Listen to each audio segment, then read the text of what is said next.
is this not working? Why is it not streaming?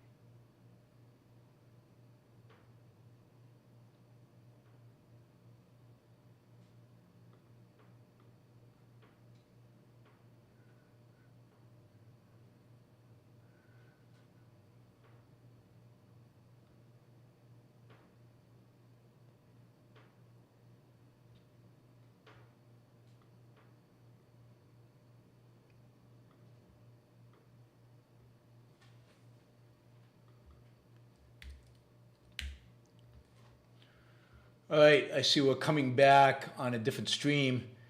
I'll let you guys come on board and catch up. But there is this alternative stream.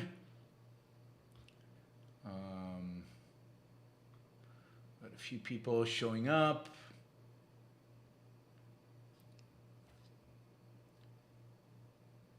I don't know what that is. Let's see if I can find it. All right, there it is.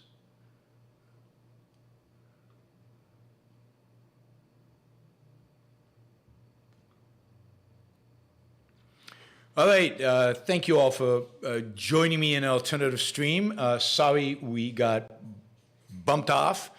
Not by YouTube, I don't think, but by the internet gods and the fact that there is, you know, the internet out of Puerto Rico with the storm going on outside kind of faded on me. So I don't know, it's happening more often than it used to, which is not to my liking, obviously. Let me see if I can get the chat here, show chat. Let's see if I can get the new chat going. There it is, all right. I am going to do that. We are going to stop this and start over. See if it's, oops, what did it do there? Sorry, just figuring out how to set all this up and get it all going. We will take a few more seconds, reload.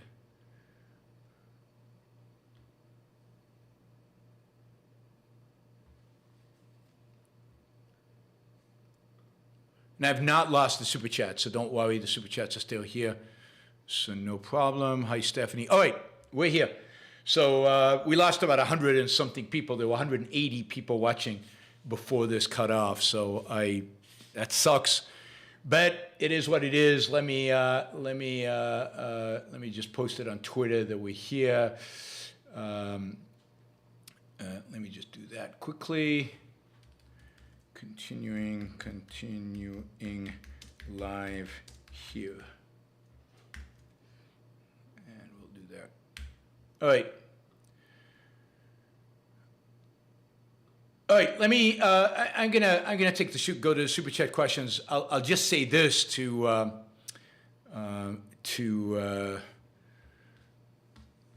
Stephen. I'm all for winning. I'm all for the good guys winning. And that's why I hope very much what we see is a complete and utter collapse of the Russian army, a complete retreat from all of Ukraine. I hope the Ukrainians don't stop, that they go into Crimea and they retake Crimea. I hope that the Ukrainians retake the Donetsk region and that they reestablish the borders of pre-2014 for Ukraine, and that Russia is thoroughly and systematically humiliated as they deserve to be. And that maybe, one of the lessons the American right learns from this is that strong men don't win. That authoritarianism in all its guises is a losing strategy. That long-term, as messy as our relatively free, relatively liberal in the classical sense countries are, and here I include Western Europe, the United States, Korea, Japan, Australia, New Zealand, and so on, as messy as they are, as offensive as they are sometimes in violating our rights, they are far better than the regime in China. They are far better than the regime in Russia. They are far better than the regime in Hungary. And that the battle is not for who can get the better strongman.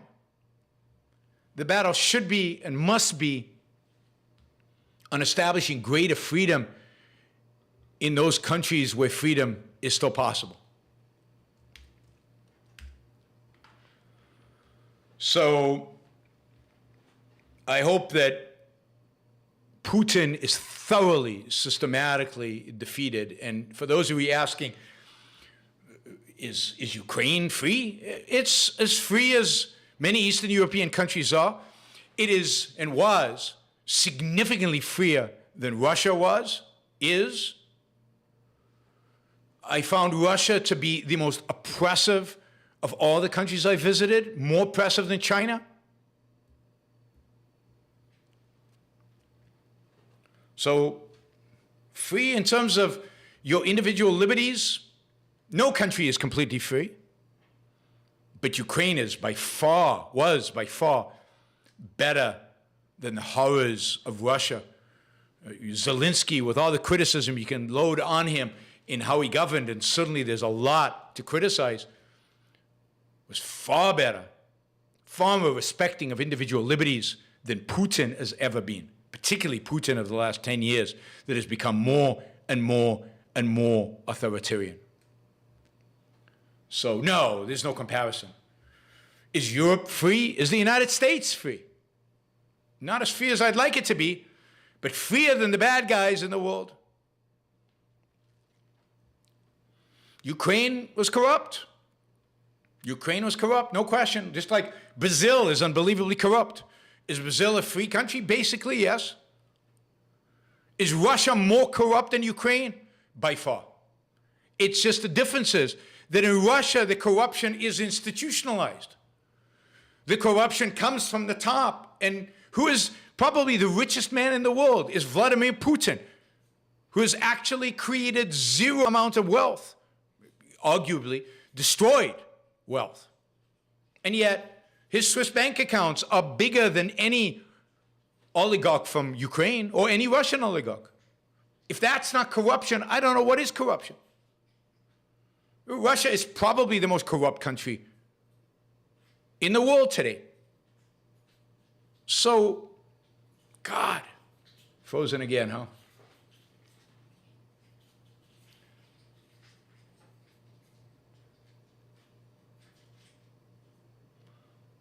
Don't try to justify Putin. There's nothing to justify. There's nothing good about him. You can be critical of Zelensky, you can be critical of Ukraine, you can be critical of Biden, you can be critical of Trump, you can be critical of the UK and Germany and France and all these countries, and yet you can realize that they are far better than a Russia and then a China. All right. I don't know. The sun is out now. The rain has stopped. Let's hope my internet service provider gets their act together while we're here. I'm hoping that, like, Critical Thinker is still here. He hasn't left because I do have answers for all these questions. What I will do is I will sew together the two videos that comprise the show. Put them together and republish this video at some point later, so you will get the whole thing, and you can share it, and you can tell your friends about it, and you can get it out there, because hopefully we can get some good viewership for this video. We had a lot of people on live before everything kind of crashed, and Catherine is here. Catherine, it's about time you showed up. Right? I mean, video's frozen. We've had lots of drama. This is the state of the Super Chat. We're obviously desperately in need of your services because we're still $275 short. So Catherine, go for it. And hey, Critical Thinkers here. So excellent. So let's do some of the questions. Let me start with Alexis, who put $50 into it, or $52. If you buy the exchange rate between the pound and the dollar. Alexis says, what would be the impact that of a crushing Putin humiliation on the nasty right? Any chance of going back to sanity? I don't think so. I think, as you saw from who is it, Stephen 13, what the nasty right will say is that Putin was weak. Putin was too Western. This is what Dugin will say. This is what the nationalist Russians would say. And this, I think, is what some of the nationalists in the U.S. will say. We'll see what Tucker Carlson says. But they will say he was too weak. He caved. He was too humane. He didn't go all out. He didn't engage in total war. He could have beaten Ukraine, but he was soft. He was soft. No, unfortunately, it's rare that people on the right have, or anybody on the left, have a awakening because their side has been defeated. However, I will say this. What happens when a side is defeated, like I think the new right is being defeated right now in Russia, is that they have fewer recruits. Fewer people attracted to them. So in that sense, it is a very positive thing. It is good. Let me just do something here, and then I'll be right back. I just want to post on Twitter again. Still talking Russia and Ukraine. Trying to get some of the people we lost before back to the show. We'll see if we can do that. All right. So thank you, Alexis. That was very generous. And it's good to see you on the live show again. All right, Critical Thinker. He's been waiting a long time for this. And I'm going to do all the Critical Thinker's questions because he has been waiting a long time. Some of them are $20, some of them are less, but we'll do them all at the same time. Let's start with this $20 question. Germany, he says, let's start. Germans attempted to kill only Hitler. That is the Attila. And this he's referring to Ayn Rand's essay for the New Intellectual, where Ayn Rand talks about Attila and the witch doctor. Every Attila, man of muscle, needs an intellectual to support him. And the intellectual, the evil intellectual, always needs an Attila to support. And they go hand in hand. You see this in Saudi Arabia with the Sauds and the Wahhabis. You saw it in Russia with the Tsars and Rasputin. You saw it in France with, I forget the name of the religionist. But there's always this, evil always goes together. The strong man and the ideologue, the man of, the witch doctor, the man of ideas. So Germans attempted to kill only Hitler, the Attila, yet embraced Kant, the witch doctor. Russians went straight to try killing Dugin, the witch doctor. Does this mean that Russians take ideas even more seriously than the Germans? I mean, it depends on a number of different assumptions here. You can't say, in the case of the Nazis, that Kant was the witch doctor. Kant was long dead. And Kant would have not necessarily supported the particular manifestation of his philosophy in Hitler. In that sense, Kant is the witch doctor to Dugin, to Putin, because he's more fundamental than Dugin is. Dugin is only possible in some regards because of Kant. Kant is the witch doctor to every bad guy in the modern world. And that's not meaningful. What actually happens existentially, in reality, is that a strongman has on his side a witch doctor who advocates an ideology that justifies the horror that the Attila brings or forces on his own people. It's what motivates people to go to war. Hitler was an Attila, but Hitler was also a witch doctor. And Hitler also had witch doctors at his side. Goebbels, others who were the ideologues of the Nazi regimes, the people who facilitated. But Hitler was, in some senses, unique, and maybe unique in the modern era, or unique in any era, in that Hitler himself was the promoter of the ideas that he advocated for and was the guy who muscled them through. But he had a whole staff, if you will, of ideologues supporting him, witch doctors that supported him. So it's not kind of a one-on-one. Every Attila has one witch doctor. It doesn't quite work that way.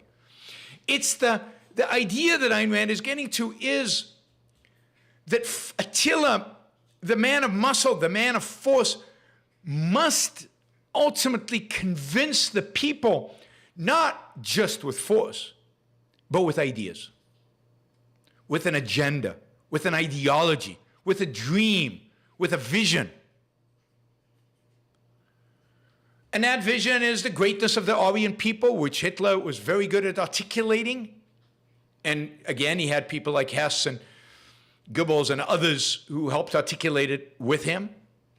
Or whether it's Putin, who has this idea of Russian national greatness, the Russian spirit, the Russian whatever, mystical view that Dugin, but many others, not just Dugin, others help articulate. So the first issue is I don't see Hitler as purely an Attila. Hitler is more than an Attila because Hitler was the primary spokesman for the mystical ideology that motivated Nazism. But I also don't know who tried to kill Dugin. Was it Russians? Was it the Ukrainian Secret Service? Was it somebody else? I don't know. Did he owe a lot of debts? I don't know. We don't have a good sense of who tried to kill Dugin and who ultimately killed his daughter. Until we know that, we won't know the power dynamics within Russia and the power dynamics among the Russian people and what they're trying to push for and what they're trying to achieve. So it's very difficult to think about these things. Generally, the Russians are not more serious about ideas than the Germans. The Russians tend to be far more mystical than the Germans, and therefore Russian orthodoxy and the kind of the mysticism of Dugin appeals to them more than I think that kind of view would appeal to the Germans. But so the Russians don't need to go, don't need philosophers to lead them. If you listen to Dugin, I mean, it's a mishmash of garbage, of nonsensical stuff. It's non-coherent and certainly non-rational. Of course, so were the Nazis. So I don't think the Russians are more serious about ideas or less serious about ideas than the Germans. I think all people ultimately are guided by ideas whether they know it or not. That's the key to the new intellectual essay. That ideas shape history. And they shape history through the intellectuals. And sometimes through the Attilas that latch themselves onto those intellectuals. All right, let's see. Did he have no other $20 questions, but some $10 questions? So we've got 3 of those. Okay, critical thinker still going. He says, the poor today equals richer than the medieval czars. That is true. The czar equals a symbol of Russian ideal, in a certain sense, yeah. Now everyone is a rich czar already, no need for Gucci and Apple. So why would sanctions ever force Russia to change? I don't really understand any of this. So everybody is a czar maybe in terms of wealth, but that's not why a czar is idealized. That's not why a czar is respected or longed for. The czar is power. The czar is the ability to use force to get his way. The czar is the serfs groveling before him. The key about a czar is not his wealth. It's not that what they wanted. The Russian people are not primarily materialistic. What they want is power. What they want is a sense of Russian greatness, which is what they think they had under the czar. Of course, they didn't. Russia was never great. And of course, the sanctions matter because the sanctions are making Russians poorer, and they will make Russians even poorer the longer they last. So Apple and Gucci are necessary to make the Russians feel rich.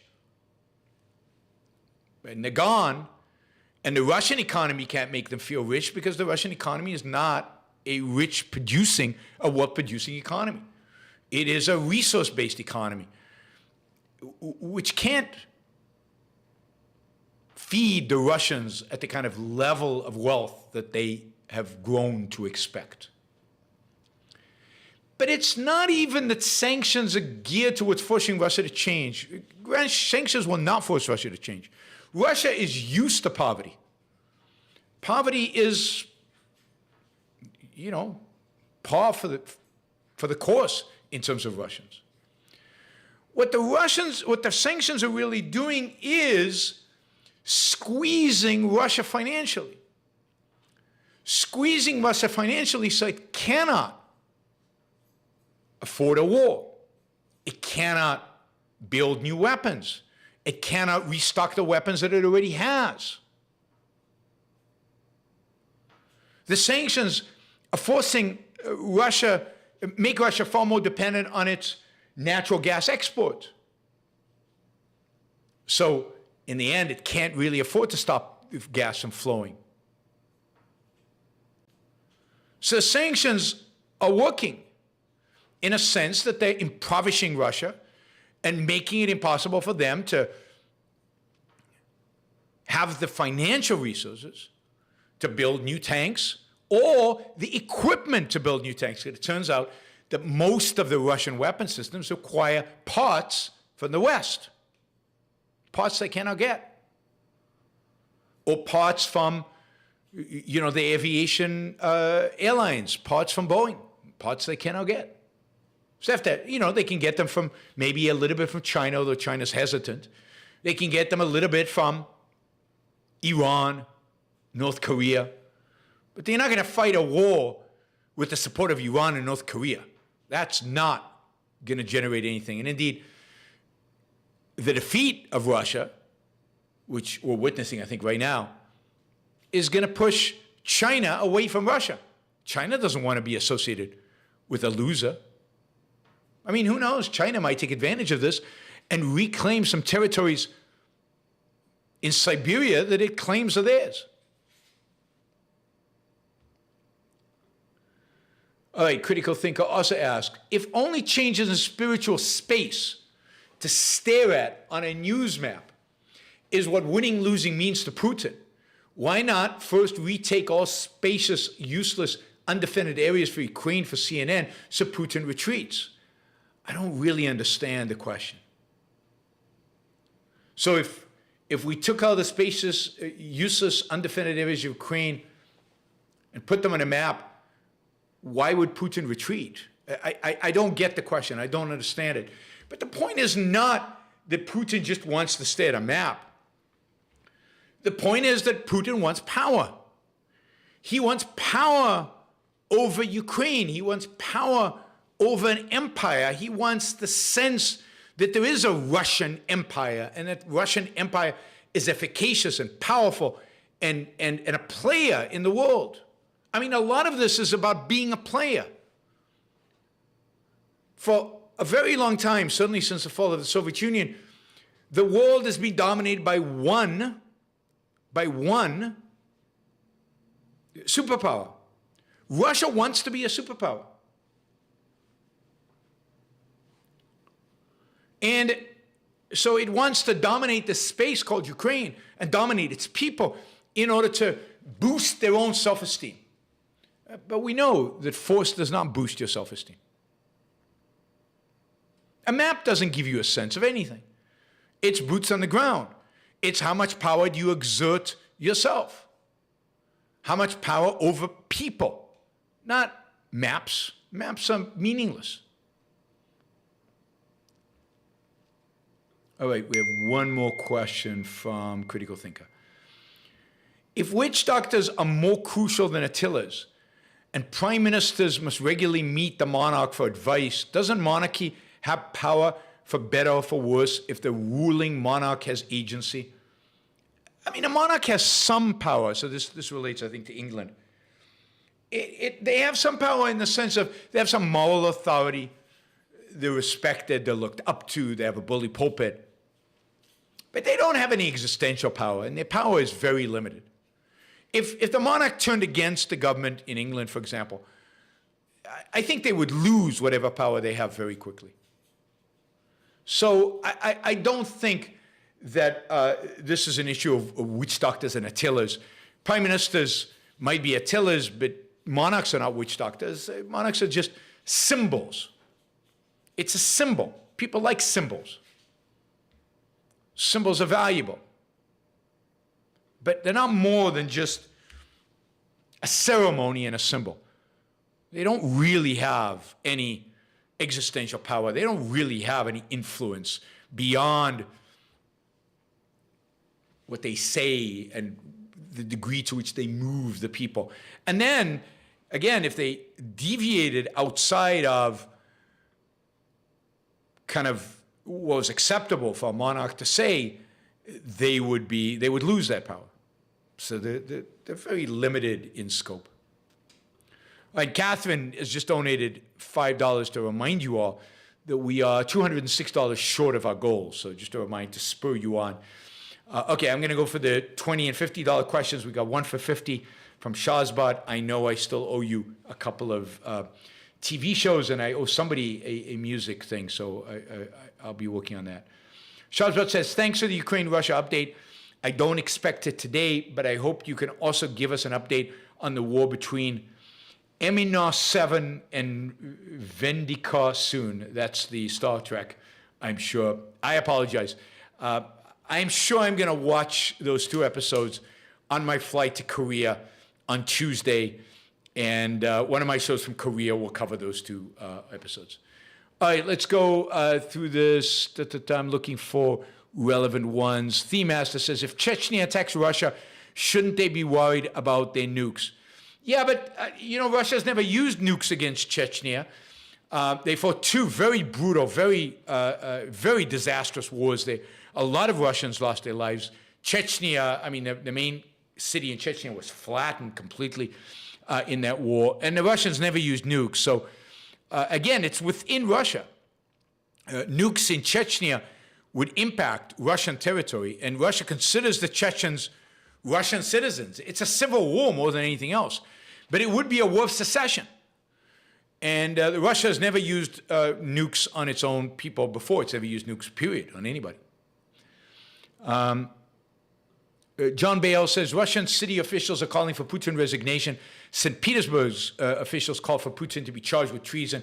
Hopefully this trend will continue. Yes, I mean, granted, the Moscow city officials were minor officials, not major officials. But it did come from St. Petersburg and has come now from the outskirts of Moscow, sorry. I think there are more calls. There's a lot of people watching Moscow right now. As I said, if I were Putin, I wouldn't go near a window in a high-rise. Because, Russians falling out of windows. I did a show on that. All right, let's go from there. All right, Matthias says, thanks for the best analysis around concerning the Ukraine war. Appreciate that. Thank you, Matthias. Okay, we'll go for that. All right. All right, Colt said, against my better judgment, I got into an argument with a bunch of morons on Twitter about Ukraine, and they said, well, if you support Ukraine, why don't you fight for them? And they dismissed me when I told them that I've don't know what the continuation of that was. Then I know Ukrainians who suffered. Yeah, I mean, there's no reason for you to fight for Ukrainians. Ukrainians are doing a good enough job. I mean, as it is, I don't like the fact that the United States is just pouring money into Ukraine, our tax money. I don't believe in foreign aid. I think advancing them weapons to be paid for later is a good idea, although I think what's going to happen is the United States is going to help rebuild Ukraine with more foreign money, foreign help that we give. But of all the money we distribute around the world, we give money to tens and dozens and dozens and dozens of countries. the money in Ukraine is pretty well spent by defeating, I think, an enemy of the United States. So not a bad return on investment going on in Ukraine, certainly as compared to all the money that we give to some of the most horrific regimes all over the world. Let's quickly look at some of these. Okay, Michael says, is the right learning from the evils of Putin? If Putin were to be assassinated, would that be a game changer for the conservative nationalist movement? What does Yaron Hazony think about Putin? I mean, Yaron Hazony is opposed to Putin. He's opposed to war. He's opposed to the invasion. I think he sides with Ukraine. You know, he's a nationalist after all, and Ukraine has a border and as a nation, and he supports that. So I don't think Hazony is part of the kind of right that actually supports Putin. That we saw some people on the chat here supporting him in that way. I don't think the right will learn much. I think the right will say, as I said, that the extreme crazy right will say that Putin was weak, that he didn't go for full blown out war, and I think that the more moderate right, the Yaron Hazony, who's still pretty bad, but the kind of the national conservatives will say they'll double up on nationalism. Nationalism being we shouldn't invade other countries, but we should promote nationalism within our own country.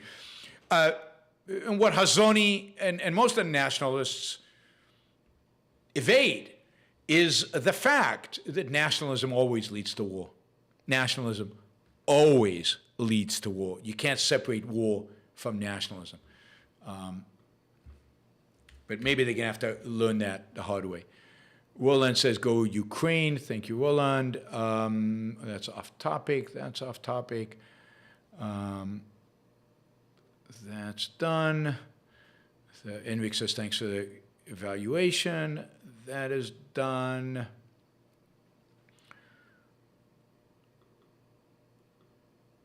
All right, so I did want to say one more thing. One more thing about the war. One last thing about the war, and then I'll take the next. We've got a bunch of still of Super Chat questions that I'm going to take.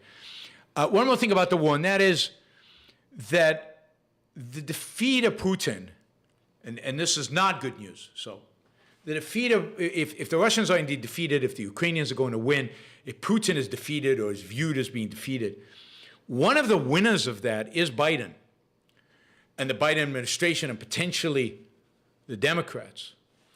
And while I still hope that happens, it is worrisome because the Republicans are screwing up their position. The Tucker Carlsons of the world took over Ukraine has made it so that a Putin victory is a victory for the Democrats, which is not good. And it means it's less likely that the Republicans win the House of Representatives, which means more likely the Democrats control everything, which is not good. Not good. Now, Ayn Rand Fan Club says you had concerns that if the Democrats hold the House and Senate, why is that a big issue if they're just D2 nihilists who can't last? Regulatory profile not allowed. I'm not sure what that means. Regular profile not allowed or something. Well, they can't last, but they can do a lot of damage in the meantime. And the sooner the D2s get to do their damage, the sooner the M2s get to counter them by taking over everything. So I want everything to slow down. I want everything to go at a snail's pace. I want time for us to fight. I want time for us to counter the historical trend. And the more the D2s win in the short run, I don't think they can win in the long run, but the more they win in the short run, the sooner the M2s are going to come about. The M2 is the misintegrators, the religionists, the nationalists, to take over. I want stalemate. I want nothing to happen. I want everybody to be bored with politics. I want the creeping authoritarianism of left and right to happen slowly. What Trump has done is accelerated the process. And what the D2s on the Democrat side, the far left is doing, is accelerating the process. But that process leads to death and destruction in America. And our only hope is to slow down. Our only hope is to elect people who don't believe in these two and won't cater to these two crazy positions, that will steer a course that tilts maybe in one direction or another, but doesn't go all out. So the fact that D2 can't survive for very long doesn't mean it can't do a lot of damage in the meantime. And the main damage that it will do is it wakens the sleeping giant, the ultimate M2. Alexis asks, hard question, what would be the impact on the global energy market of a crushing defeat of Putin? I think it actually means, again, depending on who rises to power in Russia, but it probably slowly means the opening up of more gas flows, more energy flows, and therefore a reduction in the price of oil and a reduction of the price of natural gas. Not immediately, it won't happen instantaneously, but generally, I think if you look at futures markets right now, the more bad news for Putin there is, the more good news there is for global markets. Now, I think part of the issue is this: how do you disentangle the impact of the war has on markets and the impact of what our own governments and what our central banks are doing? How do you disentangle the price of energy caused by Russia versus the price of energy caused by inflation? All of that will start getting untangled if the issue in Ukraine and Russia gets resolved by Russia being defeated. But I think generally it's good for energy markets. It's good for energy markets in the sense that energy gets cheaper. It's good for financial markets generally because it takes one piece of uncertainty out of the equation. It creates a certain, we know what the outcome is, so we can now plan. All right. Paul asks, should Ukraine push the Russians past the regional border? Thoughts surrounding that kind of situation? I don't think they will. I don't think they will because I don't think they want to create a situation where they are the invaders or they are the occupiers or the Russian hates them forever. Do I think they should? I also think that if they invade, if they actually occupy Russian territory, it increases the probability Russian will use tactical nukes. So I think they'll stay away from that. I also think if they do that, they'll lose the support of the West. I mean, if this is a war between NATO and Russia, then yeah, I think NATO should do everything to crush Russia completely. But it's not. It's Ukraine. So Ukraine should just recapture its own borders and hope that Russia doesn't have the resources.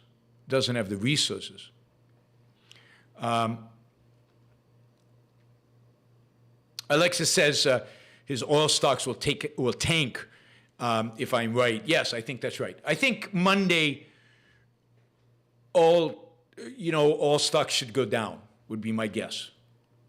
Right? We'll see. Okay, so I don't think they'll occupy any Russian land because they're afraid of the nukes. They should be. Okay, quickly on other topics unrelated to this. Will student loan forgiveness hurt the Democrats in the midterms? Is it enough to create a red wave? Degree inflation is really crippling American competitiveness and creating generations of debt slaves.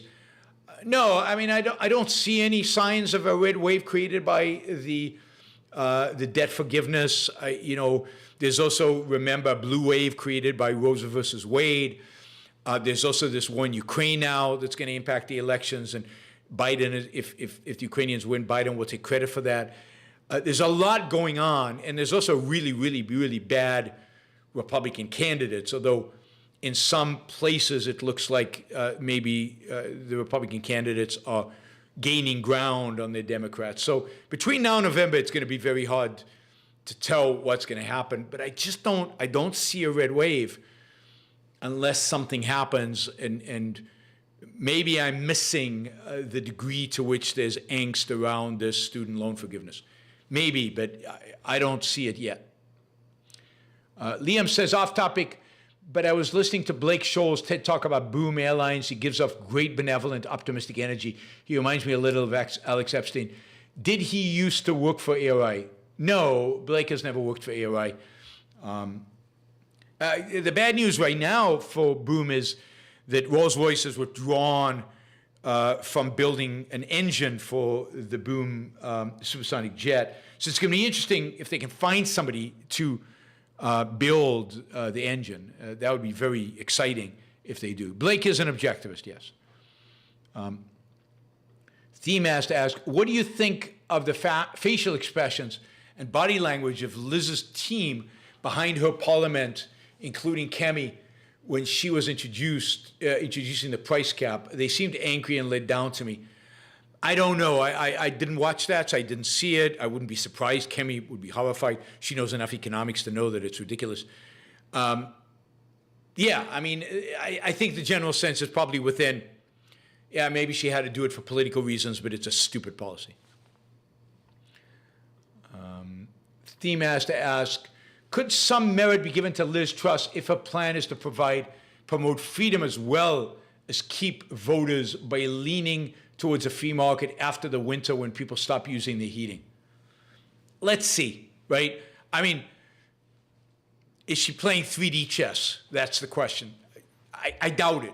Politicians are rarely this good and this long-term in their thinking. Theme has to ask, how did it go finding a solid response to circular reasoning after debating Vosh? Is there one?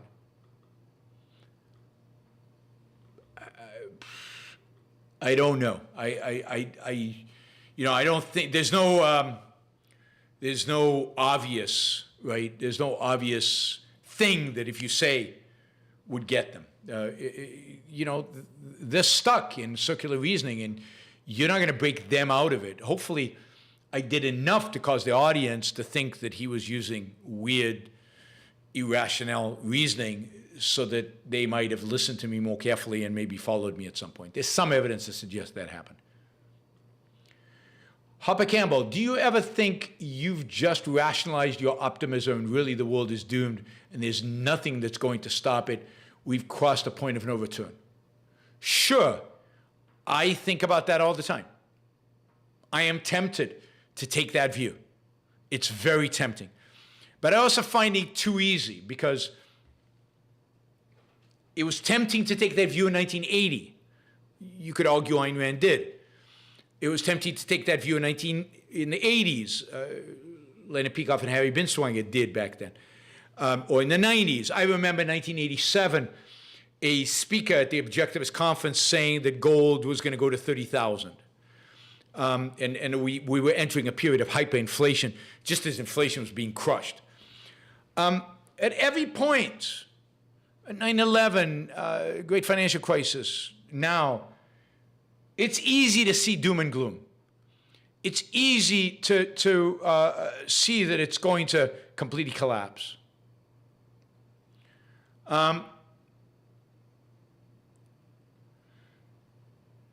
But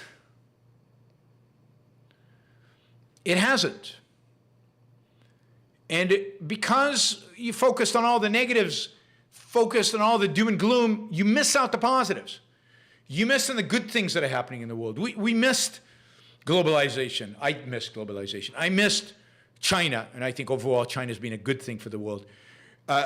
You know, I missed the complete restructuring of the American economy in the 1980s that produced, actually I didn't miss that, I actually called it, but a lot of people missed, that actually generated huge amount of prosperity in the United States in spite of declining culture and a declining philosophy.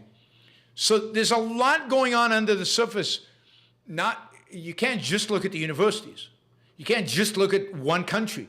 You can't just look at one issue. But it's very easy to think the world is doomed. And I often think that. And I often have to talk myself out of it. And I'm not sure I'm right. Maybe I'm wrong. China has been a massive good for the world. It's been a massive good for its own people. You know, hundreds of millions of people have come out of poverty.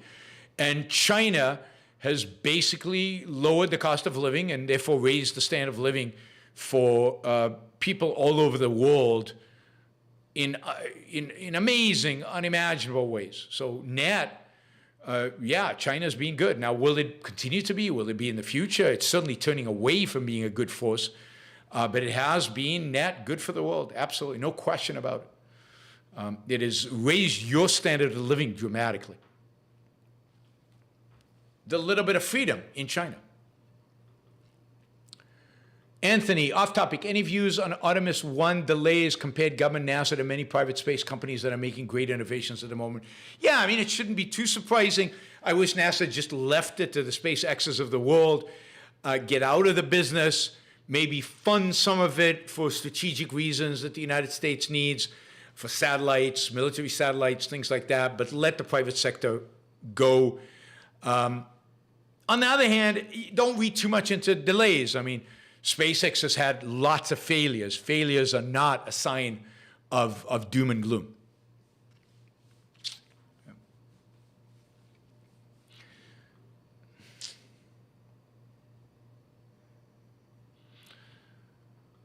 All right, philosophical zombie hunter. Singapore is one of the richest countries in the world, but its government is semi-authoritarian. Hong Kong prospered under British rule.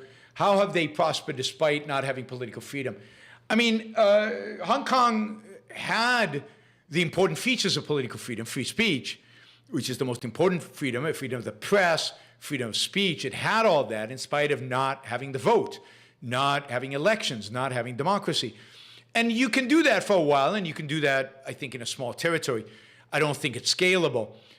Singapore has had economic freedom without political freedoms at all. That is not even free speech and not really freedom of the press. And again, you can manage that for a while in a small place, on a limited scope, with rulers that might have better ideas, benevolent dictators. But I doubt that it can last. I doubt that you can extrapolate it to a larger scale for all those reasons, for the reason that it's just inconsistent. It's inconsistent for people to be free economically and not free politically. We're seeing that in China. The little freedom, the economic freedom that the Chinese enjoyed since the 1980s has upset the political higher-ups. They're afraid that economic freedom will manifest itself in a demand for political freedom. And that's why Xi is clamping down. It's why Xi is clamping down on economic freedom and political freedom in order to reassert the power of the Communist Party over them. But look, because they ultimately have to go together, and Singapore ultimately will pay a price. Hong Kong, unfortunately, has already paid the price by basically China taking it over. But, China was heading in the right direction of more freedom until about 2015. And that has accelerated since 2018, downwards towards greater authoritarianism. But that is because Xi saw the growing economic freedom as a threat to his political dominance. The sacred city of knightly valor. Trump versus Biden. Who has led a more immoral life? I don't know. I mean, they're both pretty immoral people. Different categories, different measures. They're both liars. They both exploited people. They're both scumbags. I mean, that's the best I can say about them. Neither one is a good person. In some ways, I think Trump is worse, but personality-wise, but they're both horrible people. So I don't think either one of them is led a moral life. The extent of the immorality is hard to tell. I mean, it's easy to tell in their public lives, in their private lives. I mean, the way Trump has treated treats women and has treated women, just that disqualifies him as being a decent human being. Biden's lived his entire life in politics and been a horrible at that. All right. I don't know. A lot of people listening to the show today have not participated in the Super Chat, have not helped us get to our goal. We're still $160 short, and we're running out of time because I've only got like 3 questions that are going to be answered pretty quickly. So $160, that's certainly doable. One person could step in and just do it. Of the 103 watching live right now, I'll just ask, how many of you support the show in any way? Some of you are leaving already because I'm asking for money. But how many of you support the show in any way on a monthly basis on Patreon or subscribestar.com, which is the way those of you who are not listening live hopefully are supporting the show. But you can support the show right now by using Super Chat and get us closer to that goal. All we need is $160 to make it, and for Catherine to feel like she did her job today. Even though she showed up late. Maybe that's why we're short, because Catherine didn't show up on time. All right. Valdrin asks, why were the Jews so helpless in World War II? Well, because they were helpless, because they were intellectuals, they were professionals, they were a tiny minority within a hostile country. It wasn't even that they just had the Germans to worry about. If the Jews were in Poland, the Poles didn't like them. The Ukrainians didn't like them. There were a few countries that really helped. Denmark, in Holland, some people helped the Jews, others didn't. Somebody snitched and told the Nazis where Anna Frank was hiding, right? So they lived among a hostile population. They were either intellectuals or poor farmers, living in little villages. And what hope did they have? Now, once young Jews realized the fact that everybody was being slaughtered, they were just being killed, they were being killed in mass, then there were some uprisings. The most famous of them was the uprising of the ghetto, of the Warsaw Ghetto. These were Polish Jews, primarily young people. They killed Germans, they took their weapons, they rebelled against them. But that was relatively late because by that point, they had nothing to lose. They realized that they were going to be slaughtered. Many Jews escaped in Ukraine and Poland and other places, Lithuania, other places, escaped into the forest and joined, in Russia, joined the local partisans and helped the partisans fight. But it was a small minority because the rest of the Jews were, again, weak, intellectual, farmers, older, and in some ways completely surprised, taken by surprise by the brutality of it. I don't think they imagined the possibility that in the 20th century, in civilized Germany, they would just be slaughtered. It was not even a possibility in their minds.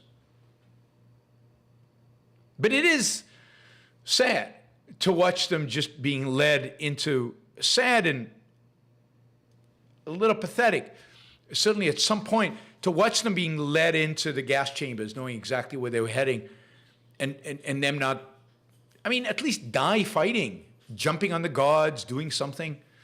Die fighting. I like to believe that I would have acted differently. But it's hard to tell under those conditions and what the Nazis did to people. Hard to tell. Linda, thank you for the $20. Really appreciate it. Brian, same. Thank you for the $20. Roman, thank you for the $20. Alexis says for $20, thanks for another uniquely good show. Yaron, Rule of Life, number 13. Yaron is always right. No, because it can be a rule for life for you guys, because that would be non-independent. The rule for life should be, in spite of the fact that Yaron is always right, always question him. Always question what he says. Figure it out for yourself. Be independent, in other words, even when Yaron is always right, right? All right. Paul says, interview show with Blake Scholes. Push. I've tried. Believe me, I've tried. Daniel says, I recommend General Mathis' book, Call Sign Chaos. I don't agree with everything, but I think he's better than you think and hamstrung by politicians. All right. I'll take you up on that, and I don't know when I'll get to reading it, but I'll try.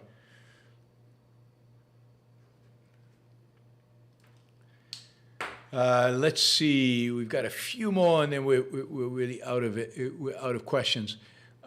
What's the second best philosophy ideology? Well, any form of Aristotelianism. In the world today, kind of virtue ethics, the focus on virtue from a self-interested perspective, from making the best of your life, making your life the best that it can be, which Aristotelianism has impacted that. So there are virtue ethicists that are pretty good. I'd say any spin on Aristotelianism in the modern world is good. I was going to recommend this book by this woman who writes about gender studies, about transgender, the whole issue about transgender philosophy in England. I'm going to mention her in one of my future shows. I'm reading the book, and it's very good. And her analysis is quite good philosophically. So she's my guess is she's one of the better philosophers out there today. Thank you, guys. I mean, we are getting really, really close. We're $28 short. Roosevelt, thank you. Really appreciate the $20. Okay, John has a $20 question.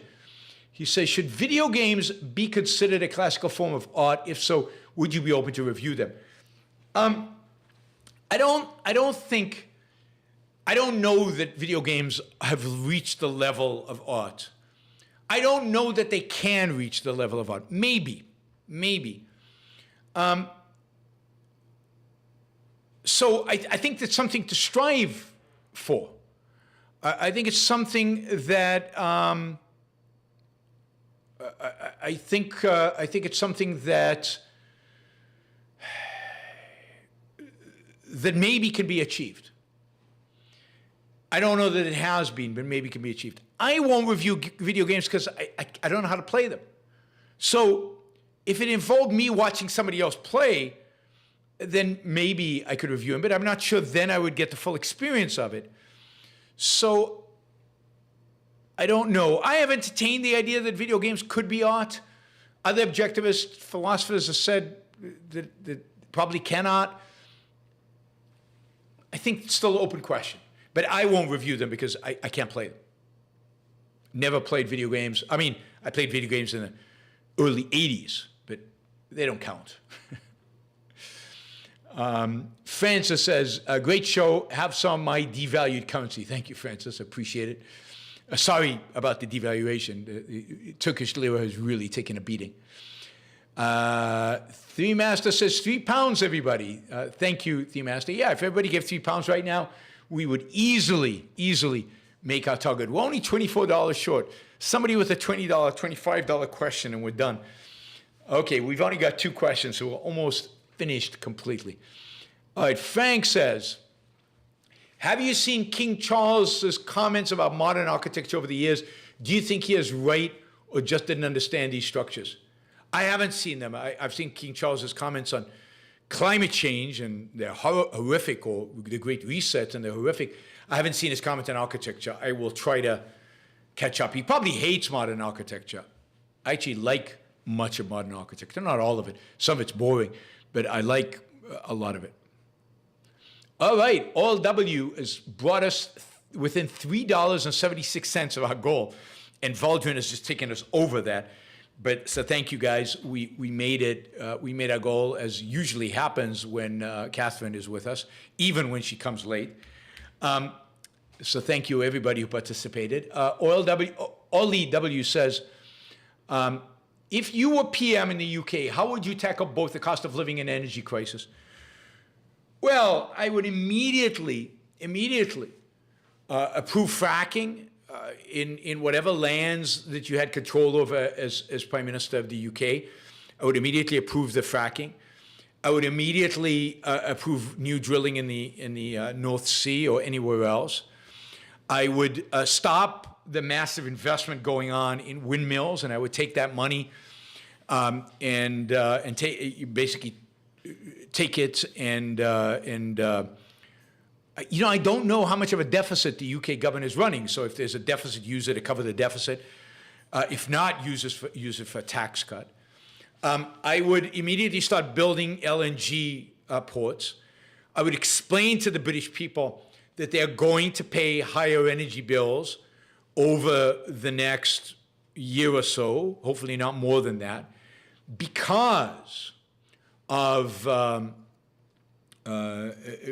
what's going on in the world and because of the mismanagement of energy done by his predecessors in the Conservative Party, going back to Johnson, and before that in the Labour Party. So just the last few prime ministers who have completely mismanaged energy.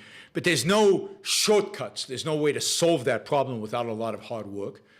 And in terms of the cost of living problem, I would encourage the central bank to raise interest rates significantly, and I would start dramatically reducing government spending, doing the exact opposite of what the UK government is doing, which is increasing spending, reducing spending, so as to get the pain over with and to ground the UK economy on sounder grounds. Now, part of this would have to be a massive, very, very fast deregulation of the UK economy. Massive deregulation, which would free up the entrepreneurial spirits and free up business to create wealth and to build and do everything that needs to be done to increase supply. And I think that's how you get rid of inflation. You commit yourself to fiscal austerity in the sense of spending. You cut taxes. You cut, the most important thing you do is cut regulations, primarily in the energy sector, and you communicate clearly to the British people the fact that there is going to be pain, but that the outcome of that pain is they're going to be so much better off than they ever imagined being. That is my short answer. I probably give a longer answer after I do a little bit of research into the UK budget. Okay, sake to the oath of the nightly says, I'm an objectivist. I don't like Trump, but I enjoy watching the left fail thoughts. I enjoy watching the left fail too, all the time. The only good thing about election night when Trump won in 2016 was that Hillary lost. I loved that Hillary lost. I love to see the left lose. I just don't like seeing the right win, or the Trump right win. That's the problem. All right, Valdrin says, even as a doctor pulmonologist, my father didn't get respect from anyone. He said, Albanians, no one likes us. Everyone hates us. Oh, wow. Where was this? This was in America? Albanians were hated in America? I didn't know that. That surprises me. In America, people respect doctors no matter where they come from. All right, I got to run for dinner. You guys made the 650. Just came in under the nose, but it's perfect. So thank you for all the super chatters. Thank you generally for all the supporters of the show. Hopefully you enjoyed the show today. It was you got a little bit of education. I guess you don't have to watch the news now. Everything was explained. If I was wrong about Ukraine and Russia, and it turns out the Ukrainians are going to lose, I will be the first to admit it. I wonder if all my critics that told me from day one that Russia was going to win will ever show up on the chat here and admit they were wrong. Will that ever happen? Daniel Duffy says, an AI painting won an award. What do you think of AI being used for painting in novels? Did it take the fun out of art? Yes, and I don't think it can create real art. So art has to project values. I mean, they can mimic what real artists do, but they can't create real art. It doesn't surprise me that in the modern world in which we live, people can't differentiate. Maybe even I can't differentiate. But at the end of the day, all the AI can do is mimic. It can't create.